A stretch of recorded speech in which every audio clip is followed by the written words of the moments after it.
I was born in Birmingham, Alabama, 1969.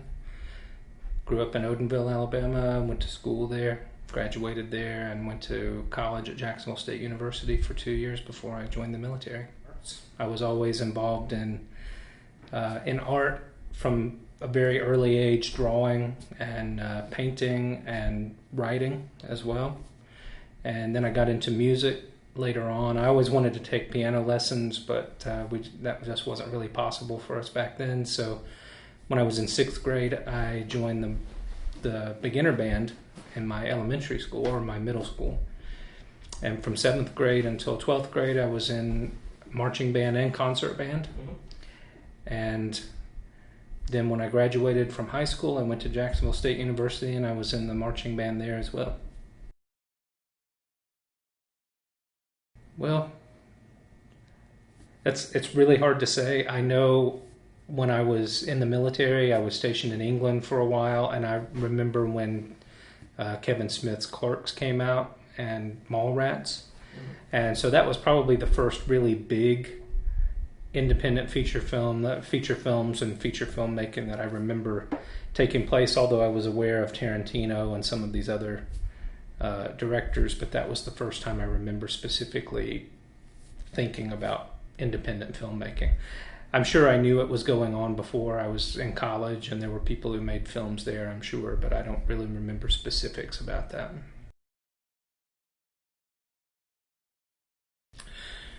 Well, I was always involved in arts. So from a very young age, I was an artist. I would draw pictures from the time I could hold a pencil. I was drawing things, more creative activities, and with drawing and whatever.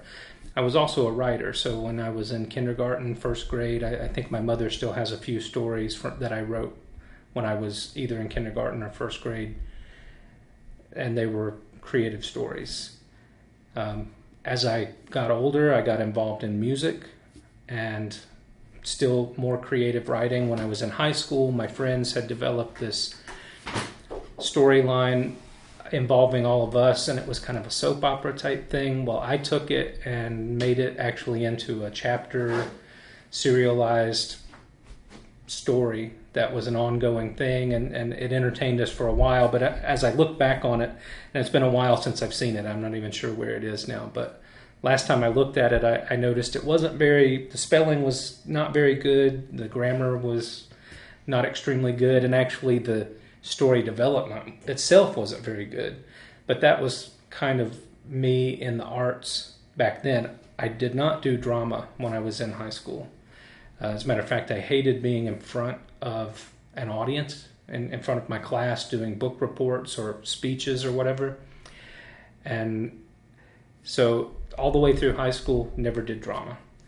Went into college, still didn't do drama. I kept doing art. I took some art classes. I did some writing in my English composition classes, and continued to do music while I was there, and learned to play guitar while I was there. I sang, but still not very comfortable in front of people. I know I took a speech class then. I did well in it, but I don't remember much about it. It was when I came into the military that I became comfortable in front of people. Still not doing drama, not doing acting, but in Air Force you have to do what's called professional military education. And one of those classes is called Airman Leadership School. So when I went to Airman Leadership School,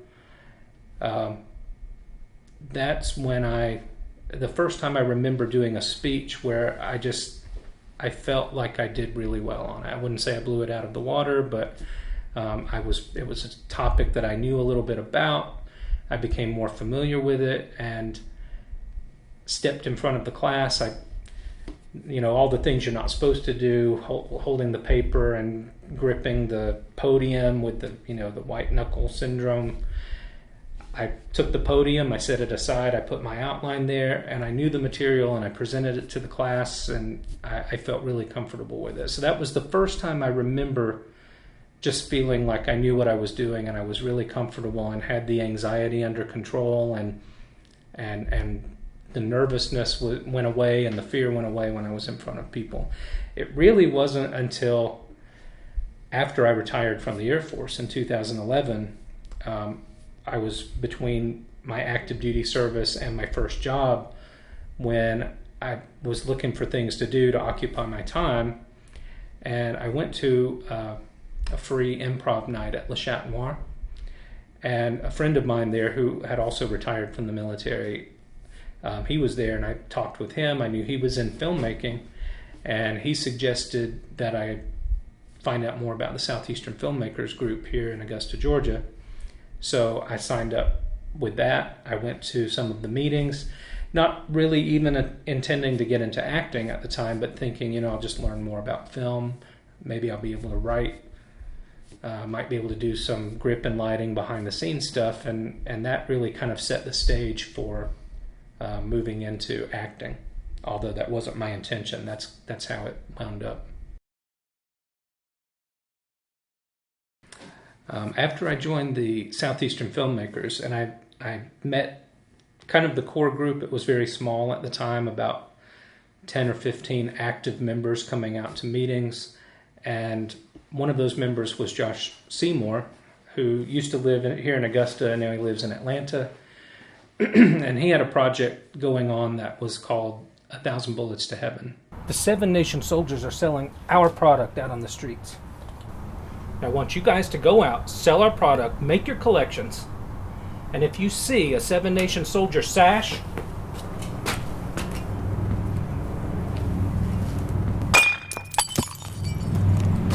I want you to kill the man wearing it. You understand me? And it was supposed to be 10 small, short movies that would be one large movie, that would make up one large movie. And so he approached me about doing some work in that. And I told him I'd be happy to do it if he needed me. And so that was in the works, but before I did that, he actually came up with another project called Pandora. And it was a one-off short film. It's actually out there on YouTube under, I believe, J. Seymour Productions.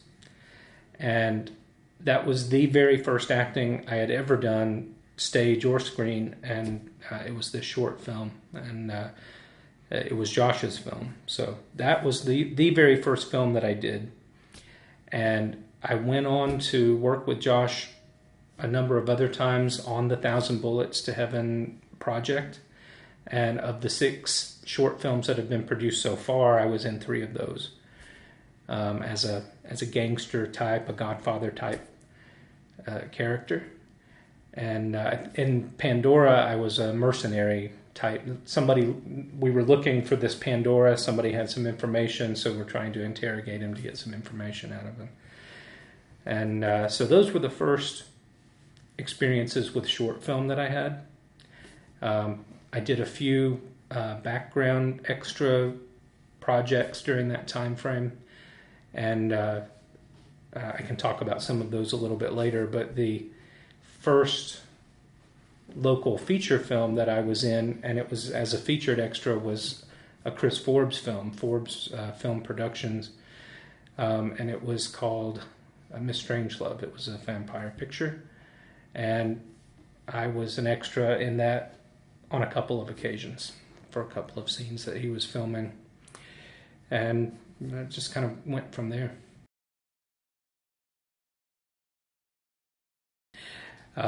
Probably as far as my favorite actors currently, and I can't really say, if it will change in time, but I really like Samuel L. Jackson. I think he's very good, especially in Tarantino films.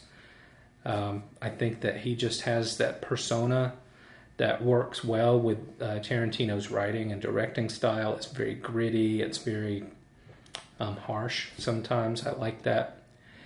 Meryl Streep is really good in almost any film that she's done. She's just so very professional all the time, and very good, of course, and it's been reflected in her nominations for Academy Awards. Tom Hanks is another person that I really enjoy almost everything that he's done, and I'll probably watch Tom Hanks films until there are no more Tom Hanks films to be watched. As far as directors, not actors specifically. Alfred Hitchcock is my favorite, and I really like the way that he develops characters their characters are very flawed, and that's very interesting to me. So you have something like Sean Connery in Marnie, who's kind of a control freak, and then you have Jimmy Stewart in Vertigo, for instance, and he's a control freak also, and tries to turn this woman, make her over into this woman that he used to be in love with. And it's not your standard Jimmy Stewart role, but he did it very well, and Hitchcock wrote it very well. In addition to those, like in Psycho, Janet Leigh's character she's got some very loose morals, especially for the time. You see her having an affair during her lunch break, and then she steals some money, and this is supposed to be your main character, that you're sympathizing with your hero character. So I like those kind of characters, and Hitchcock does that very well. I do really enjoy going to the festivals and promoting, meeting people, and that's sort of the thing for the process. But probably my favorite thing with regard to the filmmaking process for me is getting a script and getting this new character that's just nothing but words, and kind of developing it into a character, and that crosses the pre-production and the production part of the filmmaking, because I take this character, I've never seen it before, I go through it in my head, what can I do to make this character come alive?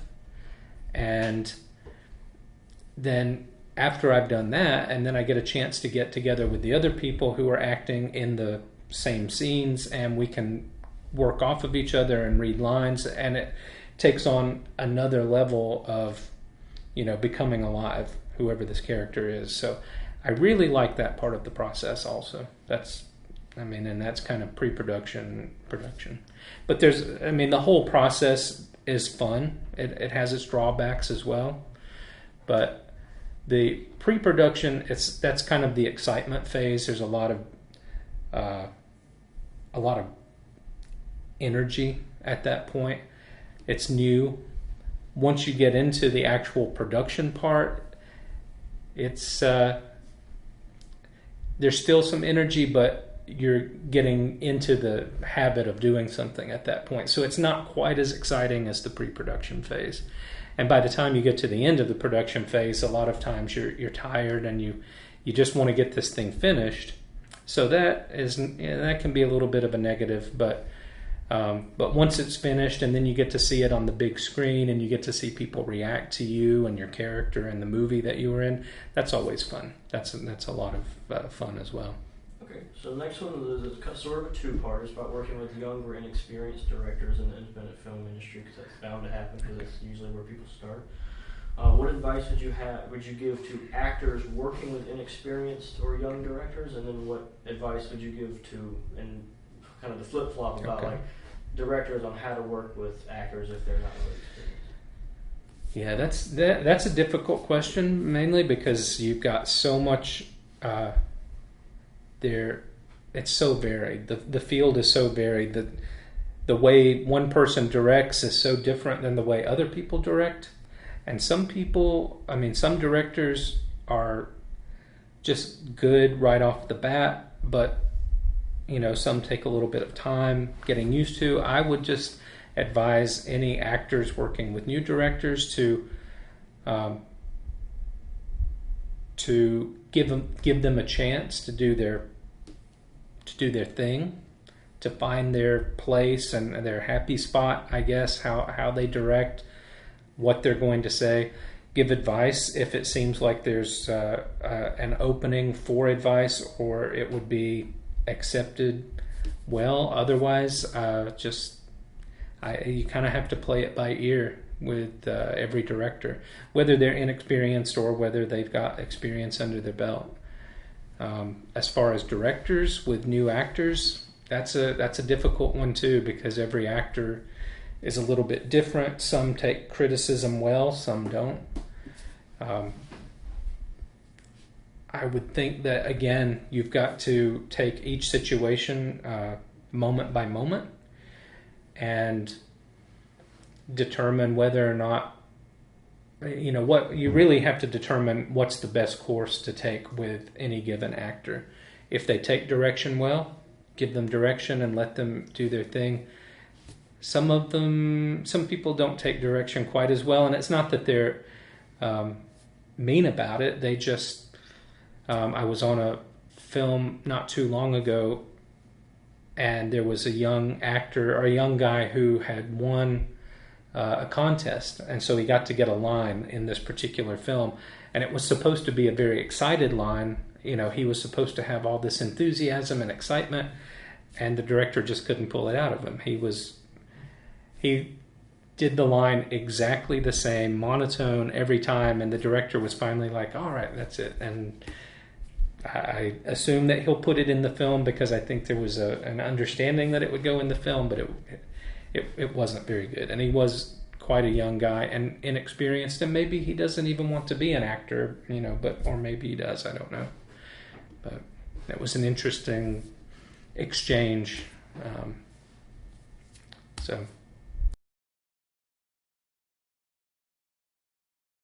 So there's a series of commercials for a company called Credit Miner that I was asked to do. It's a local company, and I believe it was the owner of the company who developed 3 commercials that involved these 2 characters called the Pro and the Driver. And so I was asked to play the driver.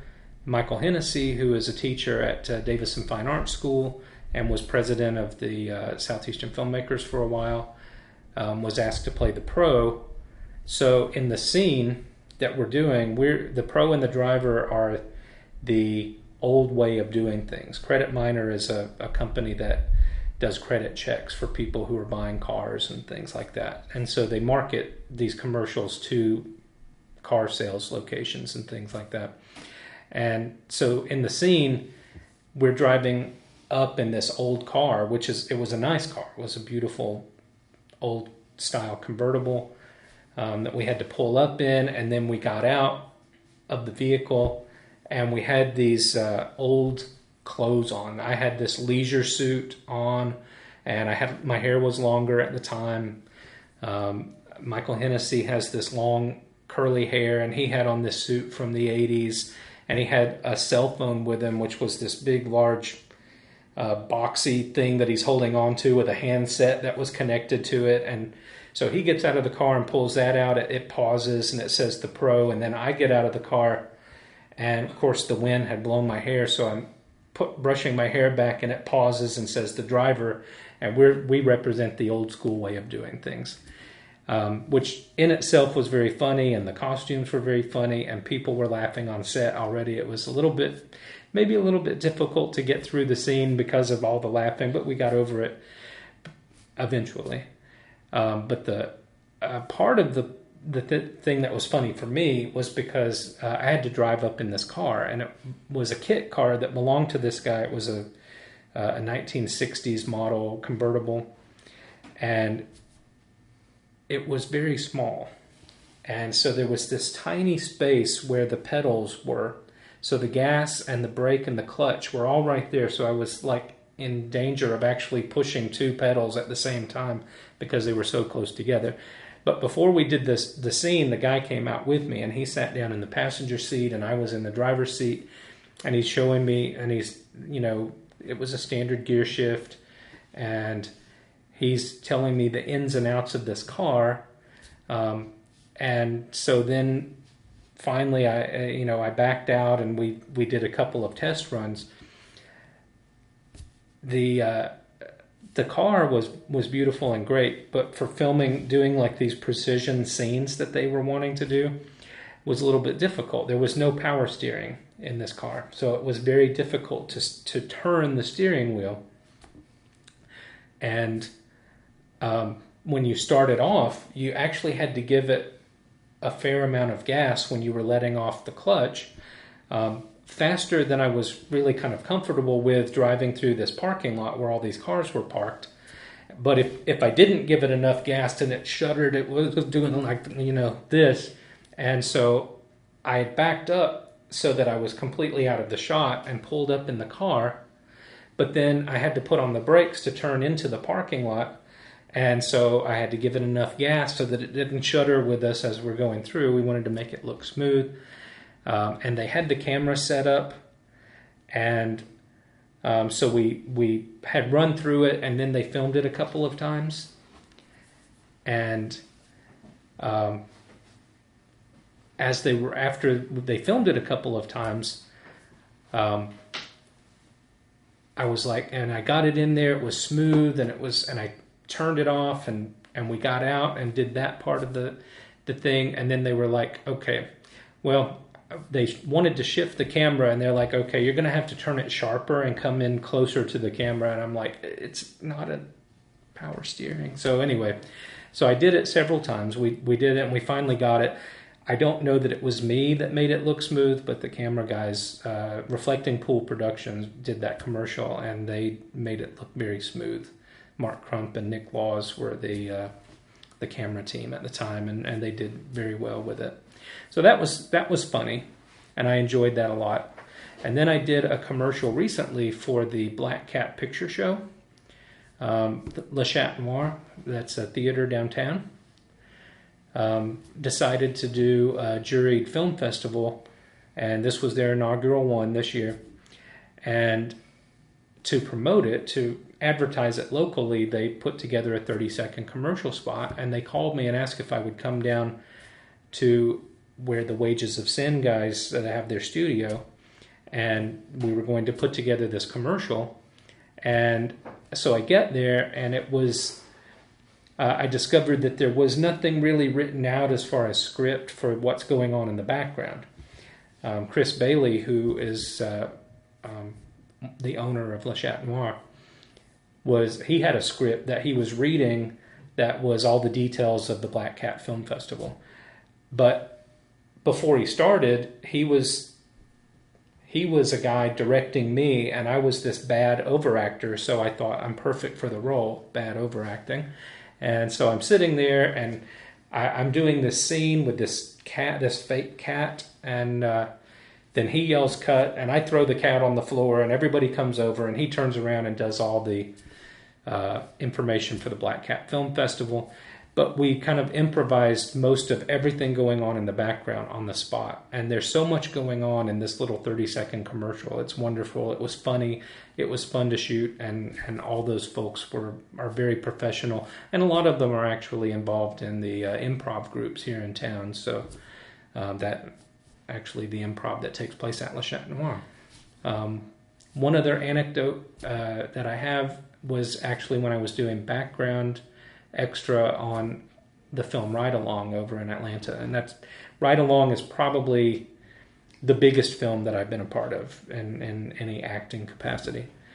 And so I had audition. Well, I didn't audition. I sent in my information for background extra. They were looking for people for Ride Along, which is an Ice Cube and Kevin Hart movie, and so I was selected to come over, and they sent me the information. The email said, come on over on this date. And I think it was a Sunday.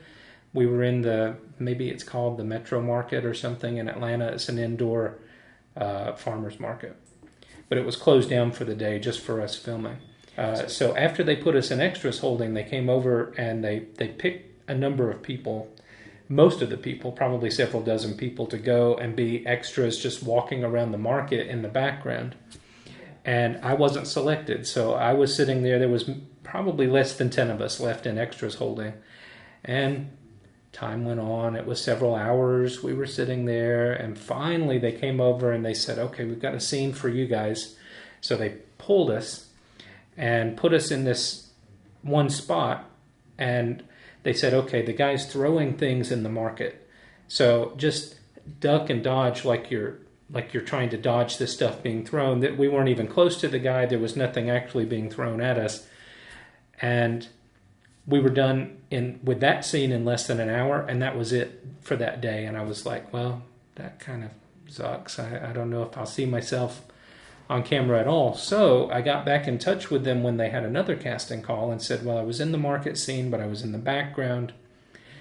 And So I think I would be okay to do another extras bit. And they said, well, come on over. So I went over again, and it was a scene filmed at the Gold Club or the Gold Room. The scene was actually in a strip club, so they bussed us up to the club, and they took us in and set us up.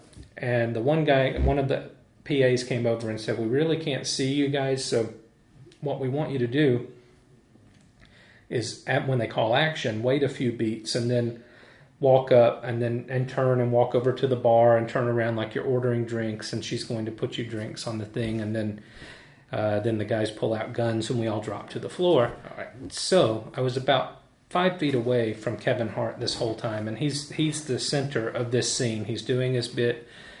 He's got a lot of comedy in it, and he's interacting with these gunmen in this club. And I was here, he was there, and the cameras were on the other side of him, pointed this way, and we filmed for probably 6 or 7 hours, and it was a long time. And I thought, well, this is great. This is a lot of camera time. No fear of me getting lost in this one. So we finished that filming. They worked on the film for about a year. I want to say it came out in January of 2014. And when it came out, I'm like, okay, I'm going to see it. Nobody else was available to go at the time. I went on my own, and I go in and sit down, and the market scene comes on. And in the market scene, as soon as they come in and they crouch down, I can see myself in the back ducking and dodging everything. And several times that scene came up, and I was like, oh, that's awesome. I didn't think I'd see myself.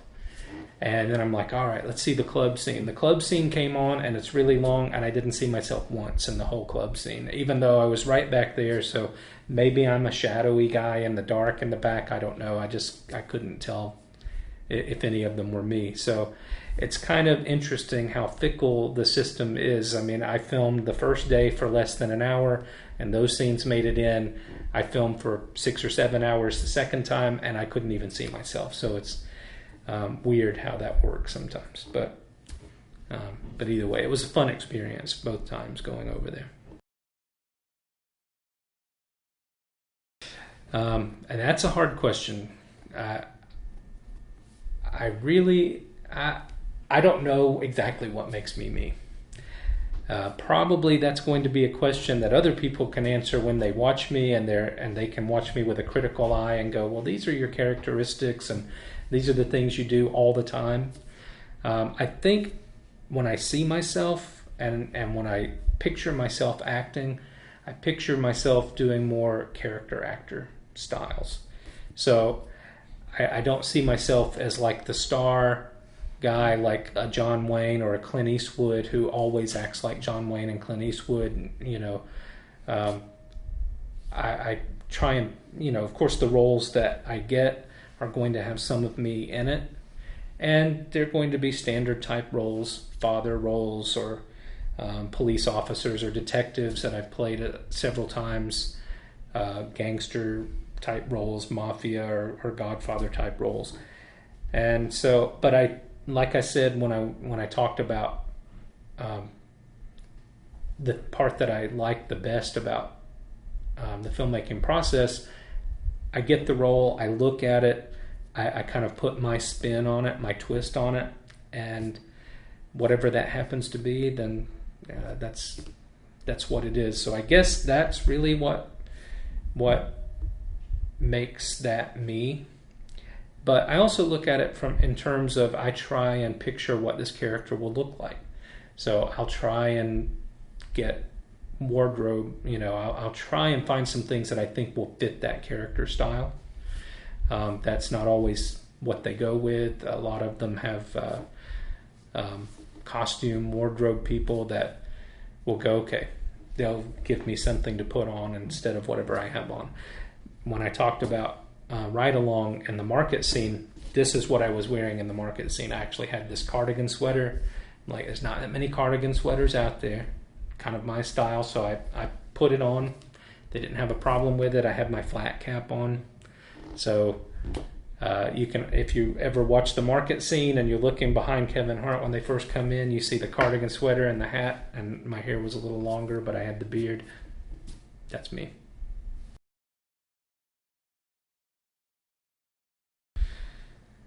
I think the biggest problem with indie filmmaking, and I don't know that there's a fix to it, is that there's not a lot of money. So a lot of times your actors, or at least your background actors, are not getting paid. Your PAs are probably not getting paid. A lot of your crew and cast a lot of times don't get paid. So there's not a lot of money in independent filmmaking. And that is a problem, because a lot of people need to get paid, and a lot of times people take off their job just to go and do these things.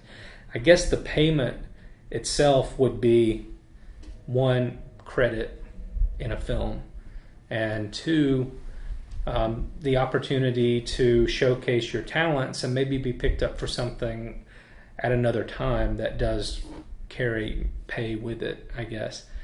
So the reason I don't think there's a fix to it is because if you start giving people money for independent filmmaking, then it becomes not independent filmmaking anymore. It becomes more mainstream filmmaking, more like studio filmmaking. And the people who give you the money are going to put restrictions on you, which makes it not independent anymore. So there is a little bit of money in independent filmmaking, but not all that much.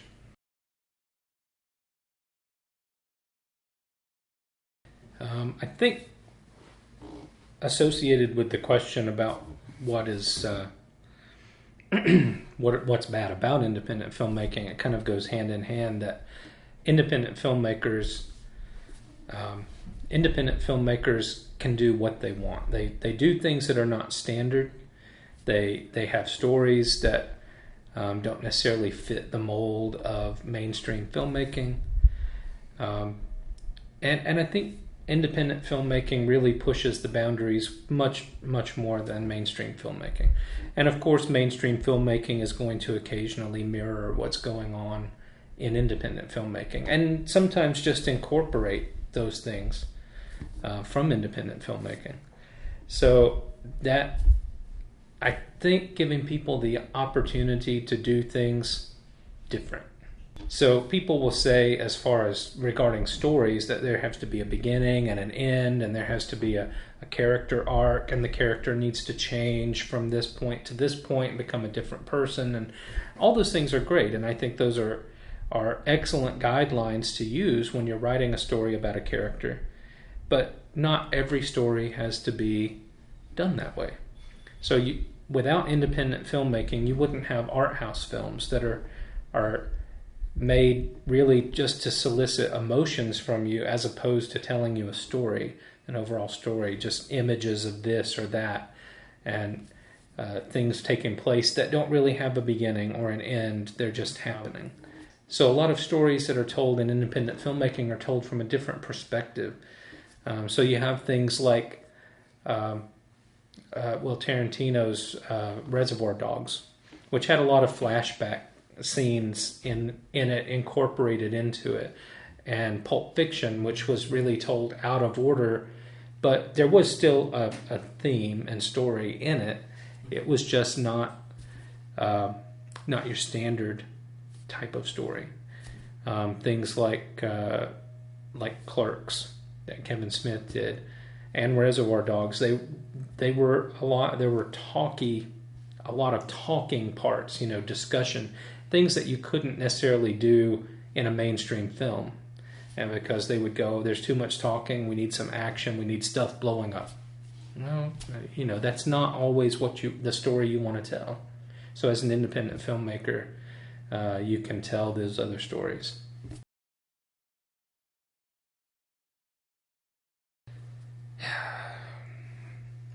That's a difficult one to do. I didn't get started in acting until much later in life, and I had some benefits in my going for me that helped me. That the fact that I had retired from the military, and so I had some income. That helps when you're a struggling actor trying to find footing for your art, and you don't have a job or you don't have a good source of income, sometimes it's very difficult to do that. So I would suggest still trying to do some work, whether it's waiting tables and food service industry, retail, whatever you can get initially to help continue to pay your bills and whatever, and try to work within that frame for acting. I would suggest for getting experience acting to find a theater group of some kind to get involved with, whether it's, if you're in school still, I would look at the high school drama program. If you're in college, I would look at the college drama program. I would look at local theater, independent theater, and audition for roles and get some experience acting in those. I would look for opportunities to audition for parts in any feature films. If you live near a city that has filmmaking, Atlanta, New Orleans, Los Angeles, New York, a lot of bigger cities have a film industry nowadays. So I would look at opportunities to audition there. And if you're serious about getting into film acting, then really, if you want to make it into a profession, you should get some kind of representation, a manager or an agent. And it's not somebody that you really have to pay for. And an acting agency should only take a percentage of what you're making. So if you don't make anything, they shouldn't get anything. But having someone like that is good because they know about other parts that you don't know about. They might be able to get you auditions for speaking roles in TV shows. A lot of TV shows won't audition anyone except through an agency or someone recommended by an agency.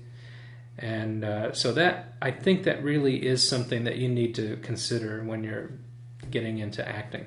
I don't personally have an agent at the moment, but that's something probably I should correct, and I've been thinking about, exploring the options of getting an agent, and maybe that person will find me some roles that are suitable for me that have speaking parts and pay and options for, possibly getting, SAG, getting into SAG or AFTRA or any of the other acting unions that are out there. But that's how I would go about it if I were looking at doing acting now as a younger person, somebody new starting out.